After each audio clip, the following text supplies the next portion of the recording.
ਦਰਸ਼ਕੋ break ਤੋਂ ਬਾਅਦ ਤੁਹਾਡਾ ਸਭ ਦਾ ਨਿੱਘਾ ਸਵਾਗਤ ਹੈ। ਦੋਨੋਂ ਇਸ਼ੂ ਤੁਹਾਡੇ ਨਾਲ ਆਪਾਂ ਸਾਂਝੇ ਕੀਤੇ, ਡਾਕਟਰ ਸਾਹਿਬ ਨੇ ਸਾਂਝੇ ਕੀਤੇ ਨੇ। ਆਈ ਹੋਪ ਤੁਹਾਨੂੰ ਪਸੰਦ ਆਏ ਹੋਣਗੇ। ਇਸੇ ਤੇ ਹੀ ਤੁਸੀਂ ਸਾਨੂੰ ਕਮੈਂਟ ਭੇਜੇ ਨੇ, ਅਸੀਂ ਉਹੀ ਸ਼ੇਅਰ ਕਰਨ ਜਾ ਰਹੇ ਹਾਂ। ਔਰ ਅੱਜ ਫਰਾਈਡੇ ਦਾ ਦਿਨ ਹੈ, ਅਸੀਂ ਆਪਣੇ ਦਰਸ਼ਕਾਂ ਦੀਆਂ ਲਿਖਤਾਂ ਹੀ ਸਾਂਝੀਆਂ ਕਰਾਂਗੇ। ਸੋ ਸਾਨੂੰ ਲਿਖਣ ਦਾ ਤੁਹਾਡਾ ਬਹੁਤ-ਬਹੁਤ ਸ਼ੁਕਰੀਆ। ਔਰ ਪਹਿਲਾਂ ਹੀ ਅਸੀਂ ਸਭ ਨੂੰ ਫਤਿਹ ਬੁਲਾ ਦਿੰਦੇ ਹਾਂ। ਵਾਹਿਗੁਰੂ ਜੀ ਕਾ ਖਾਲਸਾ, ਵਾਹਿਗੁਰੂ ਜੀ ਕੀ ਫਤਿਹ ਐਂਡ ਅਸਲਾਮ ਵਾਲੇਕਮ। ਜੀ ਡਾਕਟਰ ਸਾਹਿਬ ਕੀ ਕਹਿਣਾ ਚਾਹੋਗੇ ਜੋ ਤੁਹਾਡੇ ਕੋਲ ਲਿਖਤ ਹੈ? ਜੀ ਡਾਕਟਰ ਸਾਹਿਬ। ਦੇਖੋ, ਅਸੀਂ ਮਾਫੀ ਮੰਗਦੇ ਹਾਂ ਆਪਣੇ ਦਰਸ਼ਕਾਂ ਤੋਂ। ਤੁਹਾਡੀਆਂ ਇੰਨੀਆਂ ਕੁ ਲਿਖਤਾਂ ਹੁੰਦੀਆਂ ਨੇ, ਮੈਨੂੰ ਸਿਲੈਕਟ ਕਰਦਿਆਂ ਵਕਤ ਵੀ ਲੱਗਦਾ ਹੈ, ਬਹੁਤ ਸਾਰੀਆਂ ਰਹਿ ਜਾਂਦੀਆਂ ਜੀ। ਵੈਸੇ ਅਸੀਂ ਵਿਚਾਰ ਕਰ ਰਹੇ ਹਾਂ ਅਗਲੇ ਹਫਤੇ ਹੀ ਅਸੀਂ ਮੋਸਟ ਲਾਈਕਲੀ ਇਸ ਪ੍ਰੋਗਰਾਮ ਨੂੰ 1.5 ਘੰਟੇ ਦੀ ਥਾਂ 2 ਘੰਟੇ ਦਾ ਕਰਾਂਗੇ ਔਰ ਅੱਧਾ ਘੰਟੇ ਦਾ ਸੈਗਮੈਂਟ ਜਿਹੜਾ ਤੁਹਾਡੀਆਂ ਲਿਖਤਾਂ ਲਈ ਹੋਏਗਾ। ਹਾਲ ਦੀ ਘੜੀ ਸਾਡਾ ਇਹ ਯਤਨ ਹੁੰਦਾ ਹੈ ਵੀ ਫਰਾਈਡੇ ਦੇ ਪ੍ਰੋਗਰਾਮ 'ਚ ਅਸੀਂ ਵੱਧ ਤੋਂ ਵੱਧ ਲਿਖਤਾਂ ਪੜ੍ਹੀਏ, ਇਸ ਲਈ ਤੀਸਰੇ ਸੈਗਮੈਂਟ 'ਚ ਅਸੀਂ ਕੋਈ ਇਸ਼ੂ ਨਹੀਂ ਲਵਾਂਗੇ। ਔਰ ਇਹ ਲਿਖਤ ਮੁਹੰਮਦ ਰਸ਼ੀਦ ਇਕਬਾਲ ਮੀਆਂ ਜੀ ਦੀ ਹੈ। ਉਹਨਾਂ ਨੇ 9 ਮਾਰਚ ਨੂੰ ਸਾਨੂੰ ਲਿਖਿਆ। ਉਹਨਾਂ ਨੇ ਮੈਨੂੰ ਔਰ ਤੁਹਾਨੂੰ sweet sister respected Neelam Kaur, thank you so much karke assalamu alaikum, sat shri akal. Walaikum salam, sat shri akal. As you know that I am following you and your program from many years, and occasionally I am also expressing my opinions through email or comments. I also watched the 27th February program and heard your analysis of Indo-Pak recent conflict. On shoot down 2 Indian fighter planes, you couldn't hide your happiness. Your words were describing your happiness. Your happiness also visible from your face and Sister Neelam Kaur ji. It was feeling that this is your own success and you shoot down those fighter planes. ਤੁਸੀਂ ਬਿਲਕੁਲ ਠੀਕ ਕਹਿ ਰਹੇ ਹੋ। ਦੇਖੋ, ਜਦੋਂ ਕੋਈ ਵੀ ਹੰਕਾਰੀ ਇਨਸਾਨ ਜਾਂ ਹੰਕਾਰੀ ਰਜੀਮ ਉਸ ਦੀ ਪਿੱਠ ਲੱਗਦੀ ਹੈ ਤਾਂ ਫਿਰ ਜ਼ਾਹਰ ਹੈ, ਗੁਰਬਾਣੀ ਦੇ ਵਿੱਚ ਇੱਕ ਫਰਮਾਨ ਹੈ कि जयकार कियो धर्मिया का पापी को दंड दियो है, कि जदों सिनर नूं सजा मिले तो ये जिहड़ा धर्मी हुंदा है, राइटियस हुंदा है, उस दी विक्टरी हुंदी है, जय जयकार हुंदी है। और मैं ये समझदा है भी एक खुशी तो ज़ाहिर है इन्हां दा ईगो बैलून पंचर होया। दूसरा, उसने वड्डी तबाही रोक ली, क्योंकि जे ये इन्हां नूं एप्रोप्रीएट 24 घंटे दे विच और जिवें ठोकवां जवाब ना मिलदा और इन्हां दी चारों खाने चित ना हुंदे, इन्हां ने पुतरना सी और उस पुतरेपन चों ये गल अगे तुरनी सी और अल्टीमेटली ये गल रवायती हथियारां नाल नहीं सी होनी। ये एंड न्यूक्लियर जिहड़ी है वो डिजास्टर होनी सी। सो ज़ाहिर है कि ये सानू जिहड़ा ये हुंदा है कि जदों गली दा गुंडा सामने गली दे विच ही कुट्टिया जाए उहदे तो बेहतर खुशी की हो सकदी है। फिर उन्होंने लिखिया, I was very happy to see all this and it strengthened the belief that our Sikh brothers are standing with Pakistan in all situations. Because of the language barrier, I can't express my emotions and respect which I have for you in my heart. Muhammad Rashid Iqbal Mian ji, ਤੁਸੀਂ ਜੋ ਅੰਗਰੇਜ਼ੀ 'ਚ ਵੀ ਕਹਿ ਰਹੇ ਹੋ, ਇਹਨੇ ਹੀ ਸਾਨੂੰ ਫੁਲਾ ਕੇ ਕੁੱਪਾ ਬਣਾ ਦਿੱਤਾ। ਤੁਸੀਂ ਬਿਲਕੁਲ, ਅਸੀਂ ਤੁਹਾਡੀਆਂ ਭਾਵਨਾਵਾਂ, ਤੁਹਾਡੇ ਜਜ਼ਬਾਤਾਂ ਦੇ ਨਾਲ ਜਿਹੜੇ ਹੈ ਉਸ ਦੀ ਕਦਰ ਕਰਦੇ ਹਾਂ ਔਰ ਉਹਨੂੰ ਤੁਹਾਡਾ ਪਿਆਰ ਜ਼ਾਹਰ ਹੈ। ਫਿਰ ਉਹਨਾਂ ਨੇ ਕਿਹਾ ਵੀ ਡਾਕਟਰ ਸਾਹਿਬ, can you suggest me any Sikh institution or person in Lahore who will teach me Gurmukhi writing style to communicate with you in our mutual mother language, Punjabi. More, Dr. Sahib, you promise that you will visit Pakistan very soon. From that day in Urdu we say, aapki raahon mein aankhein bichhaye baithe hain. I am anxiously waiting your visit to Pakistan.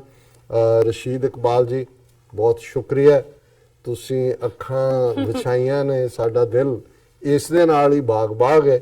ਬਾਕੀ Gurmukhi script ਦੇ ਲਈ ਜਿਹੜਾ ਹੈ, ਇੱਕ ਤਾਂ ਤੁਸੀਂ ਦੇਖ ਸਕਦੇ ਹੋ apna.org.com, ਉਹਨਾਂ ਨੇ ਦੋਨੋਂ ਪਾਸੇ ਉਰਦੂ ਸਕ੍ਰਿਪਟ ਔਰ ਦੂਸਰੇ ਦਾ ਵੀ ਸ਼ੁਰੂ ਕੀਤਾ ਹੋਇਆ ਸੀ। ਹੁਣ ਮੈਂ ਨਹੀਂ ਚੈੱਕ ਕੀਤਾ, ਜ਼ਰੂਰ ਹੋਏਗਾ। ਤੁਸੀਂ ਲਾਹੌਰ 'ਚ ਰਹਿੰਦੇ ਹੋ, ਪੰਜਾਬ ਯੂਨੀਵਰਸਿਟੀ ਲਾਹੌਰ ਤੁਸੀਂ ਵਿਜ਼ਿਟ ਕਰੋ। ਉੱਥੋਂ ਤੁਹਾਨੂੰ ਜਿਹੜਾ ਉਹਨਾਂ ਦਾ ਪੰਜਾਬੀ ਡਿਪਾਰਟਮੈਂਟ ਹੈ, ਕਿਉਂਕਿ ਹੁਣ ਉਹਨਾਂ ਨੇ MA ਕਲਾਸਿਸ ਵੀ ਪੰਜਾਬੀ ਦੀਆਂ ਪਹਿਲਾਂ ਵੀ ਚੱਲ ਰਹੀਆਂ, ਹੁਣ ਚੇਅਰ ਵੀ ਬਣਾ ਰਹੇ ਨੇ। ਮੈਂ ਪਿਛਲੇ ਦਿਨਾਂ ਜੀ ਖਬਰ ਦੇਖੀ ਹੈ। ਸੋ ਜ਼ਾਹਿਰ ਹੈ ਆਲਰੇਡੀ ਐਸੇ ਅਦੀਬ ਨੇ ਉੱਥੋਂ ਜਿਨ੍ਹਾਂ ਨੇ MA ਕੀਤੀ ਹੈ ਪੰਜਾਬ ਯੂਨੀਵਰਸਿਟੀ ਲਾਹੌਰ ਤੋਂ।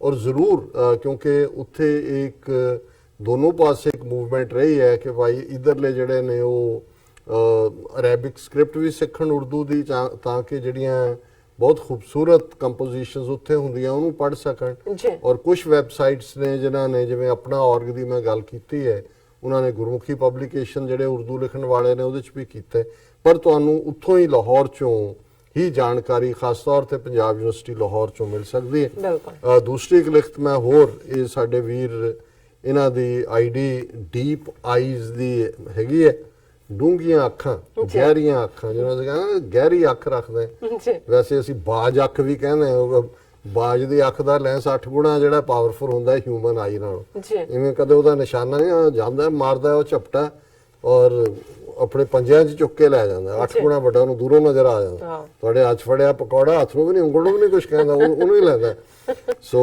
ਉਹ ਇਹ ਸਾਨੂੰ ਵੀਰ ਲਿਖਦੇ ਨੇ ਇਹਨਾਂ ਦੇ ਫੇਸਬੁੱਕ ਤੇ ਮੈਸੇਜ ਹੁੰਦੇ ਨੇ ਉਹਨਾਂ ਦਾ ਮੈਸੇਜ ਜਿਹੜਾ 15 ਮਾਰਚ ਦਾ ਜ਼ਾਹਰ ਹੈ ਉਹਨਾਂ ਨੇ ਕੱਲ ਹੀ ਲਿਖਿਆ ਤੇ ਆਓ ਤੇ ਸਤਿ ਸ੍ਰੀ ਅਕਾਲ ਜੀ ਡਾਕਟਰ ਸਾਹਿਬ ਤੇ ਸਿਸਟਰ ਨੀਲਮ ਕੌਰ ਜੀ ਇਹ ਲਿਖਦੇ ਰੋਮਨ ਚ ਨੇ ਬਟ ਦੀ ਜ਼ੁਬਾਨ ਪੰਜਾਬੀ ਡਾਕਟਰ ਸਾਹਿਬ ਤੁਹਾਡਾ ਨੌਲੇਜ ਨੂੰ ਸਤ ਸਲਾਮਾ ਤੇ ਸੋਹਣਾ ਰੱਬ ਤੁਹਾਨੂੰ ਹਮੇਸ਼ਾ ਚੜ੍ਹਦੀ ਕਲਾ 'ਚ ਰੱਖੇ ਬਹੁਤ ਸ਼ੁਕਰੀਆ ਡਾਕਟਰ ਸਾਹਿਬ ਲਾਸਟ ਪ੍ਰੋਗਰਾਮ 'ਚ ਤੁਸੀਂ ਜਨੀਵਾ ਕਨਵੈਨਸ਼ਨ ਵਾਇਓਲੇਟ ਹੁੰਦੀ ਦੀ ਗੱਲ ਕੀਤੀ ਮੇਰੀ ਇਨਫੋਰਮੇਸ਼ਨ ਕੁਛ ਹੈ ਲੇਕਿਨ ਜਿੱਥੋਂ ਤੱਕ ਮੇਰੀ ਇਨਫੋਰਮੇਸ਼ਨ ਹੈ ਜਨੇਵਾ ਕਨਵੈਨਸ਼ਨ ਉਸ ਟਾਈਮ ਲਾਗੂ ਹੁੰਦੀ ਹੈ ਜਿਸ ਵੇਲੇ ਵਾਰ ਦੋਨੋਂ ਸਾਈਡ ਤੋਂ ਚੱਲ ਰਹੀ ਹੋਏ ਅਤੇ ਹੁਣ ਇਸ ਟਾਈਮ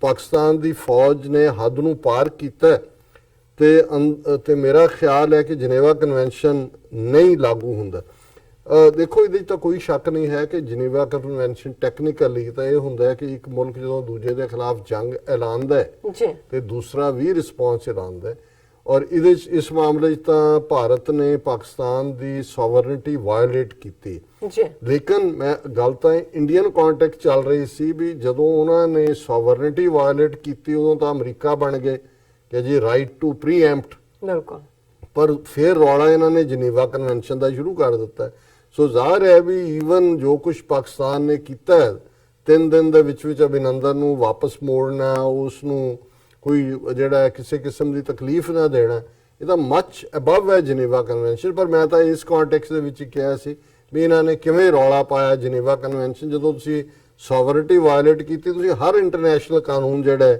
ਵਾਇਓਲੇਟ ਕੀਤਾ ਦੂਸਰਾ ਉਹਨਾਂ ਨੇ ਕਿਹਾ ਡਾਕਟਰ ਸਾਹਿਬ ਜਿਹੜਾ ਯੂਕੇ ਤੋਂ ਸਰਾਏ ਸਾਹਿਬ ਜੀ ਦਾ ਇੰਟਰਵਿਊ ਸੀ ਮੈਂ ਉਹ ਸੁਣਿਆ ਉਹਦੇ 'ਚ ਉਹਨਾਂ ਨੇ ਇੱਕ ਗੱਲ ਕੀਤੀ ਕਿ ਜੇਕਰ ਜੰਗ ਲੱਗੀ ਅਸੀਂ ਸਾਰੇ ਸਿੱਖਾਂ ਨੂੰ ਇਹ ਕਵਾਂਗੇ ਕਿ ਉਹ ਆਣ ਤੇ ਆਪਣੇ ਪੰਜਾਬ ਦੀ ਹਿਫਾਜ਼ਤ ਕਰਨ ਅਸੀਂ ਇੱਕ ਅਲੱਗ ਕੌਮ ਹੈ ਸਾਡੀ ਆਪਣਾ ਇੰਟਰਸਟ ਨੇ ਤੇ ਆਪਣੀ ਧਰਤੀ ਆਪਣੀ ਕੌਮ ਦੀ ਹਿਫਾਜ਼ਤ ਕਰਨਾ ਦੋਨੋਂ ਸਾਈਡਾਂ ਤੋਂ ਡਾਕਟਰ ਸਾਹਿਬ ਕੀ ਪਾਕਿਸਤਾਨ ਤੋਂ ਵੀ ਡਰ ਹੈ ਲੋਕਾਂ ਨੂੰ ਕੀ ਪਾਕਿਸਤਾਨ ਵੀ ਕੋਈ ਵਿਰੋਧ ਕਰੇਗਾ ਤੁਹਾਡਾ ਮੈਨੂੰ ਇਹ ਗੱਲ ਕੁਝ ਸਮਝ ਨਹੀਂ ਲੱਗਦੀ ਪਲੀਜ਼ ਇਸ ਤੇ ਰੋਸ਼ਨੀ ਪਾਓ ਕਿ ਉਹ ਕਹਿਣਾ ਕੀ ਚਾਹ ਰਹੇ ਸੀ ਉਮੀਦ ਹੈ ਕਿ ਸੋਹਣਾ ਤੇ ਚੰਗਾ ਜਵਾਬ ਮਿਲੇਗਾ ਸਾਂਝੀ ਫਤਿਹ ਤੇ ਅੱਲਾ ਹਾਫਿਜ਼ ਇਸ ਤੋਂ ਪਹਿਲਾਂ ਉਹਨਾਂ ਨੇ ਜਿਹੜੀ ਇੱਕ ਹੋਰ ਈਮੇਲ ਸੀ ਜਿਹਨੂੰ ਮੈਂ ਟੁਗੈਦਰ ਕੀਤਾ ਉਹਨਾਂ ਕਿਹਾ ਮੇਰੀ ਤਰਫੋਂ TV 84 ਤੇ ਸਾਰੀ ਟੀਮ ਨੂੰ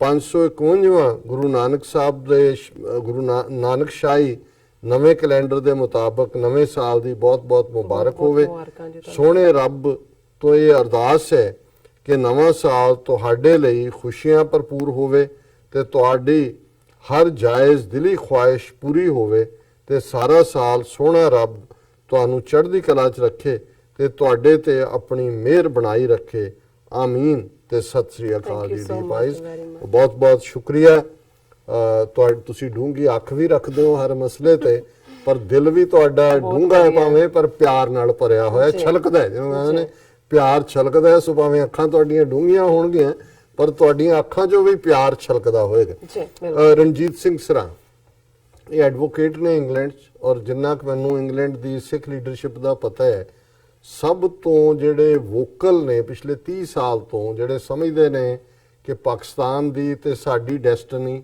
ਕਸ਼ਮੀਰੀਆਂ ਦੀ ਤਾਂ ਸਾਡੀ ਡੈਸਟਨੀ ਟੁਗੇਦਰ ਹੈ ਜੀ ਔਰ ਹਮੇਸ਼ਾ ਇਸ ਗੱਲ ਦੇ ਉਹ ਬੜੇ ਅਗਾਂਹ ਵਧੂ ਤੌਰ ਦੇ ਉੱਤੇ ਹਾਮੀ ਨੇ, ਜਿੰਨੇ ਪ੍ਰੋਟੈਸਟ ਨੇ ਉਹ ਆਰਗੇਨਾਈਜ਼ ਕਰਦੇ ਨੇ, ਲੀਡ ਕਰਦੇ ਨੇ। ਜੀ ਹੁਣ ਗੱਲ ਜਦੋਂ ਤੀਸਰੀ ਧਿਰ ਦੀ ਆਉਂਦੀ ਹੈ, ਇੱਕ ਗੱਲ ਦੇਖਣ ਵਾਲੀ ਹੈ ਕਿ ਵੀ ਬੇਸ਼ੱਕ ਇੱਕ ਸਿੱਖਾਂ ਦੇ ਵਿੱਚ ਜਿਹੜਾ ਵੋਕਲ ਤਬਕਾ ਔਰ ਖਾਸ ਤੌਰ ਤੇ ਡਾਇਸਪੋਰਾ 'ਚ ਜਿਹੜੇ ਖਾਲਿਸਤਾਨ ਦੇ ਲਈ ਡਟ ਕੇ ਖਲੋਤੇ ਨੇ, ਉਹਨਾਂ ਨੂੰ ਕੋਈ ਭੁਲੇਖਾ ਨਹੀਂ ਹੈ ਕਿ ਅਸੀਂ ਕਿਸ ਸਾਈਡ ਦੇ ਉੱਤੇ ਖਲੋਤੇ ਹਾਂ ਔਰ ਉਹਦੇ 'ਚ ਈਵਨ ਇਹ ਵੀ ਜਿਹੜੀ ਲਾਈਨ ਕਿ ਭਾਈ ਬਿਲਕੁਲ ਇੰਡੀਆ ਦੀਆਂ ਦਾ ਸਾਥ ਨਹੀਂ ਦੇਣਾ, ਔਰ ਈਵਨ ਪੰਜਾਬ 'ਚ ਵੀ ਇਸ ਕਿਸਮ ਦੀ ਮੂਵਮੈਂਟ ਬਿਲਟ ਹੋਈ। ਜੀ ਪਰ ਤੁਹਾਨੂੰ ਜਦੋਂ ਤੁਸੀਂ ਆਪਣੀ ਕਈ ਵਾਰੀ ਗੱਲ ਕਹਿੰਦੇ ਹੋ, ਜਦੋਂ ਅਸੀਂ ਇੰਡੀਅਨ ਆਕੂਪਾਈਡ ਪੰਜਾਬ ਦੀ ਗੱਲ ਕਰਦੇ ਹਾਂ, ਉਹਨਾਂ ਦੇ ਵਿੱਚ ਇੱਕ ਹਿੱਸੇ ਨੂੰ ਜਿਹੜਾ ਬ੍ਰੇਨ ਵਾਸ਼ ਵੀ ਉਹਨਾਂ ਨੇ ਕੀਤਾ ਹੋਇਆ ਹੈ ਕਿ ਜੀ ਇਹ ਤਾਂ ਪਾਕਿਸਤਾਨ ਦੀ ISI ਦੀ ਸਾਰੀ ਖੇਡ ਹੈ ਜੀ ਔਰ ਉਹ ਜਿਹੜਾ ਅੱਗੇ ਲਾ ਕੇ ਜਿਹੜਾ ਇੰਡੀਅਨ ਆਕੂਪਾਈਡ ਪੰਜਾਬ ਹੈ ਇਹ ਅਲਟੀਮੇਟਲੀ ਪਾਕਿਸਤਾਨ ਦਾ ਹਿੱਸਾ ਬਣੇਗਾ ਔਰ ਇਹਦੇ ਤੇ ਉਹ ਕਬਜ਼ਾ ਕਰਨਾ ਚਾਹੁੰਦੇ ਨੇ। ਸੋ ਮੈਂ ਹਾਲਾਂ ਮੈਨੂੰ ਮੌਕਾ ਨਹੀਂ ਬਣਿਆ ਮਿਸਟਰ ਰਣਜੀਤ ਸਿੰਘ ਸਰਾਂ ਦੇ ਇੰਟਰਵਿਊ ਨੂੰ ਸੁਣਨ ਦਾ, ਪਰ ਉਹਨਾਂ ਨਾਲ ਗੁਫ਼ਤਗੂ ਮੇਰੀ ਅਕਸਰ ਹੁੰਦੀ ਰਹਿੰਦੀ ਹੈ। ਜੀ ਸੋ ਤੁਸੀਂ ਜਦੋਂ ਕੋਈ ਗੱਲ ਕਹਿੰਦੇ ਹੋ, ਤੁਸੀਂ ਉਸ ਤਬਕੇ ਨੂੰ ਵੀ ਐਡਰੈਸ ਕਰ ਰਹੇ ਹੋ ਕਿ ਭਾਈ ਸਾਡੀ ਹੋਂਦ ਆਜ਼ਾਦ ਹੋਂਦ ਹੈ। ਬਿਲਕੁਲ ਅਸੀਂ ਭਾਰਤ ਔਰ ਪਾਕਿਸਤਾਨ ਦੇ ਵਿੱਚ ਤੀਸਰੀ ਧਿਰ ਹੈ, ਜਿਹੜੀ ਉਹਨਾਂ ਨੇ ਗੱਲ ਕਹੀ ਕਿ ਥਰਡ ਅਸੀਂ ਐਂਟੀਟੀ ਹੈ। ਜੀ ਅਸੀਂ ਇੰਡੀਆ ਦੇ ਜੰਗ ਦਾ ਹਿੱਸਾ ਨਹੀਂ ਬਣਨਾ, ਅਸੀਂ ਆਪਣਾ ਮੁਲਕ ਆਜ਼ਾਦ ਕਰਵਾਉਣਾ ਹੈ ਔਰ ਤੁਸੀਂ ਉਹਦੀ ਜਫਾ ਦੇ ਲਈ, ਉਸ ਦੀ ਦਫਾ ਦੇ ਲਈ, ਉਸ ਦੀ ਹਿਫਾਜ਼ਤ ਦੇ ਲਈ ਆਓ। ਸੋ ਮੈਂ ਸਮਝਦਾ ਵੀ ਸਪਿਰਿਟ ਆਫ ਦਾ ਆਰਗੂਮੈਂਟ ਜਿਹੜੀ ਹੈ ਉਹ ਇਹੀ ਹੈ ਕਿ ਭਾਈ ਅਸੀਂ ਇੱਕ ਆਜ਼ਾਦ ਮੁਲਕ ਹੋਣਾ ਹੈ। ਅੱਜ ਅਸੀਂ ਭਾਰਤੀ ਕਬਜ਼ੇ ਵਿੱਚ ਹੈ, ਅਸੀਂ ਕਿਸੇ ਦੇਸ਼ ਦੀ ਐਕਸਟੈਂਸ਼ਨ ਨਹੀਂ ਹੈ ਜਾਂ ਅਸੀਂ ਕਿਸੇ ਦੇ ਜ਼ਰ ਖਰੀਦ ਜਾਂ ਏਜੰਟ ਨਹੀਂ ਹੈ ਕਿ ਭਾਈ ਅਸੀਂ ਜਿਹੜਾ ਕੌਮੀ ਹਿੱਤਾਂ ਦੇ ਲਈ ਹੈ। ਸੋ ਇਸ ਸਪਿਰਿਟ ਦੇ ਵਿੱਚ ਹੀ ਉਹਨਾਂ ਨੇ ਇਹ ਗੱਲ ਕਹੀ ਹੋਏਗੀ, ਕਿਉਂਕਿ ਉਹ ਤਾਂ ਹਮੇਸ਼ਾ ਜਿੰਨੀ ਗੱਲ ਕਈ ਵਾਰ ਮੈਂ ਵੀ ਕੁਝ ਮਾਮਲਿਆਂ ਦੇ ਵਿੱਚ ਕੰਸੀਡਰਿੰਗ ਕਿ ਵੀ ਅਸੀਂ ਪਬਲਿਕ ਸਫੀਅਰ ਦੇ ਵਿੱਚ ਹੈ, ਦੂਸਰੀਆਂ ਚੀਜ਼ਾਂ ਨੇ, ਮੈਂ ਜਦੋਂ ਸੰਕੋਚ ਕਰਦਾ ਉਹ ਤਾਂ ਆਪਣੀਆਂ ਪਬਲਿਕ ਐਡਰੈਸਿਸ ਦੇ ਵਿੱਚ ਬਹੁਤ ਵੋਕਲ ਨੇ ਕਿ ਵੀ ਨਿਸ਼ਾਨਾ ਕੀ ਹੈ। ਸੋ ਬਹੁਤ ਬਹੁਤ ਸ਼ੁਕਰੀਆ ਦੇਖਣ ਦੇ ਲਈ। ਜੀ ਫੇਸਬੁੱਕ ਤੇ ਜੋ ਮੈਸੇਜ ਨੇ, ਜੋ ਸਾਡੀ ਪਹਿਲੀ ਵੀਡੀਓ ਤੇ ਜੋ ਪਹਿਲਾ ਸੈਗਮੈਂਟ ਹੈ ਉਸ ਤੇ ਕਾਫੀ ਸਾਰੇ ਮੈਸੇਜ ਨੇ, ਅਸੀਂ ਸਭ ਦਾ ਬਹੁਤ ਬਹੁਤ ਸ਼ੁਕਰੀਆ ਅਦਾ ਕਰਦੇ ਹਾਂ। ਅੰਮ੍ਰਿਤਪਾਲ ਸਿੰਘ ਸਾਨੂੰ ਲਿਖਦੇ ਨੇ ਵਾਈਟ ਮੇਸੀ ਵੀ ਅਲ ਕਾਇਦਾ ਜਾਂ IS ਦਾ ਹੀ ਰੂਪ ਆ। तो हरजीत सिंह सा लिखते हैं no words for this incident. So Tariq हनी सा लिखते हैं डॉक्टर साहब अस्सलाम वालेकुम, today I will not write anything much, I pray to you your God that you always remain in fulfill your blessings, may Allah fulfill your desires, and it is also for Neelam sister, Ameen। thank you so much, बहुत बहुत मेहरबानी भाई जी। साहब। बात सिंह साल ने New Zealanders are very peaceful and of welcoming nature, this is done by outsiders, but PM shows immediate reaction and told that this attack is on us।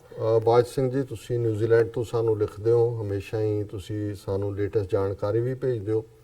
ਸਾਡਾ ਧਿਆਨ ਤੁਹਾਡੇ ਸਾਰਿਆਂ ਦੇ ਵਿੱਚ ਹੈ, ਨਿਊਜ਼ੀਲੈਂਡ ਦੇ ਆਪਣੇ ਭਰਾਵਾਂ ਭੈਣਾਂ ਚੋਂ ਸਿੱਖ ਹੋਣ, ਮੁਸਲਮਾਨ ਹੋਣ, ਜੀ ਕੋਈ ਵੀ ਜਿਹੜੇ ਖਾਸ ਤੌਰ ਤੇ ਜਦੋਂ ਇਸ ਕਿਸਮ ਦੀ ਨਫ਼ਰਤ ਹੁੰਦੀ ਹੈ, ਉਹਨਾਂ ਨੇ ਜਿਵੇਂ ਬਾਕੀ ਮਸੀਤਾਂ ਜਾਂ ਦੂਸਰਿਆਂ 'ਚ ਵੀ ਕੀਤਾ ਹੈ, ਔਰ ਅਸੀਂ ਇਹ ਜ਼ਰੂਰ ਬੇਨਤੀ ਕਰਾਂਗੇ ਤੁਹਾਡੇ ਰਾਹੀਂ ਵੀ ਕਿ ਨਿਊਜ਼ੀਲੈਂਡ ਦੀਆਂ ਗੁਰਦੁਆਰਾ ਕਮੇਟੀਆਂ, ਪ੍ਰਮੁੱਖ ਗੁਰਦੁਆਰੇ ਜਿੰਨੇ ਨੇ, ਉਹਨਾਂ ਦੇ ਵਿੱਚ ਸਿਕਿਉਰਿਟੀ ਦਾ ਪ੍ਰਬੰਧ ਕਰੋ ਔਰ ਇਸ ਗੱਲ ਦਾ ਧਿਆਨ ਰੱਖੋ ਔਰ ਤੁਸੀਂ ਸਾਰੇ ਮਹਿਫੂਜ਼ ਹੋਵੋ ਔਰ ਇਸ ਦੁੱਖ ਦੀ ਘੜੀ 'ਚ ਆਪਣੇ ਮੁਸਲਮਾਨ ਭਰਾਵਾਂ ਦੇ ਨਾਲ ਗੁਰਦੁਆਰੇ ਦੇ ਵਿੱਚ ਵੀ ਜਿਹੜੇ ਮਾਰੇ ਗਏ ਨੇ ਮਸੀਤਾਂ 'ਚ, ਉਹਨਾਂ ਦੀ ਯਾਦ ਦੇ ਵਿੱਚ ਜਿਹੜਾ ਸਮਾਗਮ ਕਰੋ, ਪਾਠ ਕਰੋ, ਅਰਦਾਸ ਕਰੋ ਔਰ ਉਹਨਾਂ ਦੇ ਨਾਲ ਜਾ ਕੇ ਵੀ ਜਿਹੜਾ ਇਸ ਵੇਲੇ ਇਹ ਜਿਹੜੀ ਸਾਡੇ ਅਕਸਰ ਪੰਜਾਬ ਦਾ ਹੀ ਇਹ ਅਖਾਣ ਹੈ ਕਿ ਭਾਈ ਖੁਸ਼ੀ ਵੰਡਿਆਂ ਦੁੱਗਣੀ ਹੁੰਦੀ ਹੈ, ਦੁੱਖ ਦੇ ਵੇਲੇ ਹਮਦਰਦੀ ਦੇ ਬੋਲ ਉਸ ਨੂੰ ਅੱਧਾ ਕਰ ਦਿੰਦੇ ਨੇ ਔਰ ਇਸ ਗੱਲ ਨੂੰ ਜਿਹੜਾ ਯਕੀਨੀ ਬਣਾਓ ਕਿ ਮੁਸਲਮਾਨ ਭਰਾਵਾਂ ਭੈਣਾਂ ਦੇ ਨਾਲ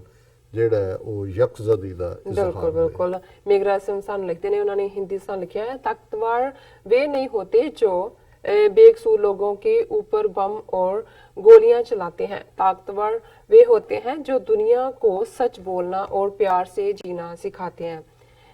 ਤੁਸੀਂ ਹੁਣ ਚਿਰ ਆਪਣੇ ਮੈਸੇਜ ਕਰ ਲਓ ਕਿਉਂਕਿ ਮੈਂ ਰਿਵਿਊ ਕਰ ਰਹੀ ਹਾਂ ਸੈਯਦ ਦਾ ਨਾਮ ਲਿਖਦੇ ਨੇ, ਸਲਾਮ ਡਾਕਟਰ ਸਾਹਿਬ ਔਰ ਸਿਸਟਰ ਨੀਲਮ। ਇਸੇ ਤਰ੍ਹਾਂ ਸਿੰਗਾਪੁਰ ਤੋਂ ਸੈਮ ਬਿਊਟੀ ਕੇਅਰ ਲਿਖਦੇ ਨੇ, ਯਾਸਿਰ ਖਾਨ, ਗ੍ਰੇਟ ਵਰਡ, ਸਾਈਦ ਬਿਲਾਲ, ਉਹਨਾਂ ਨੇ ਕਿਹਾ ਵੀ ਇਹ ਟੈਰਰਿਜ਼ਮ ਹੈ, ਸ਼ੂਟਿੰਗ ਨਹੀਂ, ਬਿਲਕੁਲ ਦਹਿਸ਼ਤਗਰਦੀ। ਜੀ ਮੈਗਾ ਮਾਈਂਡ ਜੀ ਨੇ ਸਲਾਮ ਲਿਖ ਕੇ ਫਿਰ ਜਿਹੜਾ ਹੈ ਉਹਨਾਂ ਦੇ 2-3 ਮੈਸੇਜ ਨੇ, ਉਹਨਾਂ ਨੇ ਕਿਹਾ ਜੀ since 9/11 almost 3 million Muslims globally have died, yet they are the terrorists. 80,000 Muslims have died in Pakistan, yet they are the terrorists. Can you see the pattern? ਇਹਦੇ 'ਚ ਕੋਈ ਸ਼ੱਕ ਨਹੀਂ ਹੈ ਕਿ ਵੀ ਇਹ ਲੇਬਲਿੰਗ ਔਰ ਇਹ ਜਿਵੇਂ ਅਸੀਂ ਪਹਿਲੇ ਸੈਗਮੈਂਟ 'ਚ ਡਿਸਕਸ ਕੀਤਾ ਜੀ ਕਿ ਕਮਿਊਨਿਜ਼ਮ ਨੂੰ ਜਿਹੜਾ ਈਵਲ ਐਮਪਾਇਰ ਕਹਿ ਕੇ ਜਿਵੇਂ ਇਹਨਾਂ ਨੇ ਉਹਨਾਂ ਦੇ ਖਿਲਾਫ ਮਾਹੌਲ ਸਿਰਜਿਆ ਸੀ ਕਮਿਊਨਿਸਟਾਂ ਦੇ, ਜੀ ਹੁਣ ਇਸਲਾਮ ਜਿਹੜਾ ਹੈ ਉਹ ਇਹਨਾਂ ਦੀਆਂ ਗਨ ਸ਼ਾਟਸ 'ਚ ਹੈ। ਬਿਲਕੁਲ। ਔਰ ਇਸੇ ਤਰ੍ਹਾਂ ਉਹਨਾਂ ਨੇ ਫਿਰ ਲਿਖਿਆ ਕਿ ਵੀ ਜਿਹੜਾ not to mention the destruction of nations, I think it's global war against Islam under the disguise of terrorism. ਇਹਦੇ 'ਚ ਕੋਈ ਸ਼ੱਕ ਨਹੀਂ ਹੈ, ਪਰ ਮੈਂ ਸਮਝਦਾ ਵੀ ਜਿਸ ਗੱਲ ਦਾ ਸਾਨੂੰ ਧਿਆਨ ਰੱਖਣ ਦੀ ਲੋੜ ਹੈ, ਜੇ ਅਸੀਂ ਵੀ ਉਹਨਾਂ ਦੇ ਸਿੱਕੇ ਦੇ ਵਿੱਚ ਹੀ ਜਵਾਬ ਦੇਵਾਂਗੇ ਉਸ ਕਿਸਮ ਦੀ ਨਫ਼ਰਤ ਦੇ ਨਾਲ ਹੀ, ਫਿਰ ਇਹ ਉਹਨਾਂ ਦੇ ਏਜੰਡੇ ਨੂੰ ਫੁੱਲਫਿਲ ਕਰਨਾ ਹੋਏਗਾ। ਸੋ ਮੈਂ ਸਮਝਦਾ ਵੀ ਇਸ ਰੇਸਿਜ਼ਮ ਨੂੰ, ਜ਼ੀਨੋਫੋਬੀਆ ਨੂੰ, ਇਸਲਾਮੋਫੋਬੀਆ ਨੂੰ ਔਰ ਇਹਨਾਂ ਦੀਆਂ ਇੰਟੈਂਸ਼ਨਸ ਜੋ ਮਰਜ਼ੀ ਹੋਣ, ਸਾਨੂੰ ਆਪਣੇ ਮਜ਼ਹਬ ਦੀਆਂ ਜਿਹੜੀਆਂ ਟੀਚਿੰਗਸ ਨੇ ਉਹਦੀ ਰੋਸ਼ਨੀ ਦੇ ਵਿੱਚ ਇਨਸਾਨੀਅਤ ਦਾ ਪਿਆਰ, ਨਫ਼ਰਤ ਦੀ ਕੋਈ ਥਾਂ ਨਹੀਂ। ਜੀ ਕੋਈ ਮਜ਼ਹਬ ਜਿਹੜਾ ਹੈ, ਹੁਣ ਅਲਾਮਾ ਇਕਬਾਲ ਦੇ ਵੀ ਇਹ ਲਫ਼ਜ਼ ਸੀ ਕਿ ਮਜ਼ਹਬ ਨਹੀਂ ਸਿਖਾਤਾ ਆਪਸ ਮੇਂ ਵੈਰ ਰੱਖਣਾ। ਇਹ ਮਜ਼ਹਬ ਨਹੀਂ ਹੈ, ਇਹ ਤਾਂ ਇਹਨਾਂ ਦੇ ਏਜੰਡੇ ਨੇ। ਪਰ ਜੇ ਅਸੀਂ ਨਫ਼ਰਤ ਦਾ ਜਵਾਬ ਨਫ਼ਰਤ ਨਾਲ ਔਰ ਕਿਲਿੰਗ ਦਾ ਜਵਾਬ ਕਿਲਿੰਗ ਨਾਲ ਦੇਵਾਂਗੇ, ਫਿਰ ਉਹ ਦੁਸ਼ਮਣ ਦਾ ਜਿਹੜਾ ਏਜੰਡਾ ਹੈ ਉਸ ਦੇ ਵਿੱਚ ਹੀ ਹੋਏਗਾ। ਫਿਰ ਉਹਨਾਂ ਨੇ ਕਿਹਾ ਕਿ ਵੀ but it's a sad day for all Muslims globally. In fact, any innocent life lost is loss of humanity. Good people stay home while the world rottens away. May Allah send help soon for humanity. ਇਹ ਬਿਲਕੁਲ ਠੀਕ ਹੈ ਕਿ ਜਿਹੜੇ ਚੰਗੇ ਲੋਕ ਨੇ ਬਹੁਤ ਵਾਰ ਆਪਣੇ ਫਰਜ਼ਾਂ ਤੋਂ ਭਗੌੜੇ ਹੁੰਦੇ ਨੇ, ਉਹ ਅਮਨ ਅਮਾਨ ਨਾਲ ਰਹਿਣ ਦੇ ਨਾਂ ਥੱਲੇ ਜੀ ਅਸੀਂ ਕੀ ਲੈਣਾ, ਸਾਡੇ 'ਚ ਵੀ ਨੇ, ਕਹਿਣਗੇ ਜੀ ਬਸ ਰੱਬ ਰੱਬ ਕਰ ਛੱਡੀ ਦਾ, ਅਸੀਂ ਕੀ ਲੈਣਾ ਦੇਣਾ। ਉਹਦਾ ਹੀ ਅਖੀਰ 'ਚ ਉਹਨਾਂ ਦਾ ਇੱਕ ਮੈਸੇਜ ਹੈ ਜਮਾਲ ਖਾਲਿਦ ਜੀ ਦਾ। According to Chanakya ideology, New Zealand should do surgical strike on Australia as the terrorist was Australian. Thank God there is no Modi in New Zealand, otherwise there could be a war. ਇਹਨੂੰ ਕਹਿੰਦੇ ਨੇ ਵਿਅੰਗ ਦੇ ਵਿੱਚ ਆਪਣੀ ਗੱਲ ਵੀ ਬਿਲਕੁਲ straight ਹੈ। ਉਹਨਾਂ ਨੇ ਕਿਹਾ ਕਿ ਵੀ ਹੁਣ ਜੇ ਤਾਂ ਮੋਦੀ ਦਾ ਜਿਹੜਾ ਚਣਕਿਆ ਦਾ ਫਾਰਮੂਲਾ ਫੋਲੋ ਕਰਦੇ ਨੇ ਕਿ ਵੀ ਫਿਰ ਤਾਂ ਨਿਊਜ਼ੀਲੈਂਡ ਜਿਹੜਾ ਉਹ ਅਟੈਕ ਕਰੇ ਆਸਟ੍ਰੇਲੀਆ ਤੇ, ਸਰਜੀਕਲ ਸਟ੍ਰਾਈਕ ਕਰੇ ਇਹਨਾਂ ਦਾ, ਕਿ ਜੀ ਉੱਥੋਂ ਦਾ ਸੀ। ਪਰ ਉਹਨੇ ਕਿਹਾ ਵੀ ਥੈਂਕ ਗॉड ਇੱਥੇ ਮੋਦੀ ਨਹੀਂ ਹੈ ਕੋਈ, ਅਦਰਵਾਈਜ਼ ਇਹ ਵਾਰ ਹੋ ਸਕਦੀ ਸੀ। ਸੋ ਬਿਲਕੁਲ ਠੀਕ ਫਰਮਾਇਆ ਤੁਸੀਂ ਜੀ। ਇਸੇ ਤਰ੍ਹਾਂ ਦੂਸਰੇ ਸੈਗਮੈਂਟ ਤੇ ਵੀ ਮੈਸੇਜ ਨੇ, ਮਨਜੀਤ ਸਿੰਘ ਮਠਾਰੂ ਲਿਖਦੇ ਨੇ, ਉਹਨਾਂ ਨੇ ਫਤਿਹ ਬੁਲਾਈ ਹੈ ਔਰ ਗ੍ਰੇਟ ਖਾਲਿਸਤਾਨ ਜ਼ਿੰਦਾਬਾਦ ਉਹਨਾਂ ਨੇ ਕਿਹਾ, ਔਰ ਤੁਹਾਨੂੰ ਵੀ ਕਿਹਾ। ਅਮਰਜੀਤ ਸਿੰਘ ਵਾਸ਼ਿੰਗਟਨ DC ਉਹਨਾਂ ਨੇ ਕਿਹਾ ਕਿ ਜ਼ਿੰਦਾਬਾਦ ਜ਼ਿੰਦਾਬਾਦ। ਸਿੱਖਾਂ ਦੀ ਗੱਲ 'ਚ ਸਿੱਖਾਂ ਨੂੰ ਵਰਗਲਾ ਸਕਦੇ ਨੇ, ਪਰ ਮੋਸਟ ਪਾਵਰਫੁਲ ਰਿਐਕਸ਼ਨ ਹੈ ਸਿੱਖ ਦਾ ਸੱਚ, ਖਾਲਿਸਤਾਨ ਖਾਲਸਾ ਜ਼ਿੰਦਾਬਾਦ ਉਹਨਾਂ ਨੇ ਕਿਹਾ। ਮੇਰੇ ਕੋਲ ਕਾਫੀ ਸਾਰੇ ਮੈਸੇਜ ਨੇ ਬਟ ਸਮਾਂ ਇਜਾਜ਼ਤ ਨਹੀਂ ਦਿੰਦਾ, ਆਪਾਂ ਇੱਥੇ ਲੈਣੇ ਬ੍ਰੇਕ। ਵਿਊਅਰਸ, ਜਿਸ ਤਰ੍ਹਾਂ ਕਿ ਤੁਸੀਂ ਜਾਣਦੇ ਹੋ ਕਿ TV84 ਇੱਕ ਪੰਥਕ ਚੈਨਲ ਹੈ। TV84 ਸਿੱਖਾਂ, ਕਸ਼ਮੀਰੀਆਂ ਅਤੇ ਭਾਰਤੀਆਂ ਨੌਰਥ ਈਸਟ ਸਟੇਟਾਂ ਦੇ ਲੋਕਾਂ ਦੇ ਸਵੈਨੇ ਦੇ ਹੱਕਾਂ ਦਾ ਹਾਮੀ ਹੈ। ਅਸੀਂ ਚਾਹਾਂਗੇ ਕਿ ਤੁਸੀਂ TV84 ਦੀ ਵੱਧ ਤੋਂ ਵੱਧ ਮਾਈਕ ਸਹਾਇਤਾ ਕਰੋ। ਤੁਸੀਂ ਆਪਣੀ ਮਾਈਕ ਸਹਾਇਤਾ ਸਾਡੀ ਵੈਬਸਾਈਟ TV84.tv ਤੇ ਜਾ ਕੇ ਪੇਪਲ ਦੀ ਵਰਤੋਂ ਕਰਕੇ ਵਨ ਟਾਈਮ ਡੋਨੇਟ ਕਰ ਸਕਦੇ ਹੋ, ਮੰਥਲੀ ਡੋਨੇਟ ਵੀ ਕਰ ਸਕਦੇ ਹੋ। ਤੁਸੀਂ TV84 ਦੇ ਨਾਮ ਤੇ ਚੈੱਕ ਬਣਾ ਕੇ ਸਾਨੂੰ ਮੇਲ ਵੀ ਕਰ ਸਕਦੇ ਹੋ ਸਾਡੇ ਇਸ ਪਤੇ ਤੇ 36-01 37th Avenue, ਲੌਂਗ ਆਈਲੈਂਡ ਸਿਟੀ, ਨਿਊਯਾਰਕ 11101 USA, ਜਾਂ ਫਿਰ ਤੁਸੀਂ ਸਾਨੂੰ ਫੋਨ ਰਾਹੀਂ ਵੀ ਸੰਪਰਕ ਕਰ ਸਕਦੇ ਹੋ ਸਾਡੇ ਫੋਨ ਨੰਬਰ ਤੇ 5164060694। Thank you so much viewers. ਤੁਸੀਂ ਕਿਤੇ ਨਹੀਂ ਜਾਣਾ, ਮਿਲਦੇ ਹਾਂ ਛੋਟੇ ਜਿਹੇ ਵਕਫੇ ਤੋਂ ਬਾਅਦ।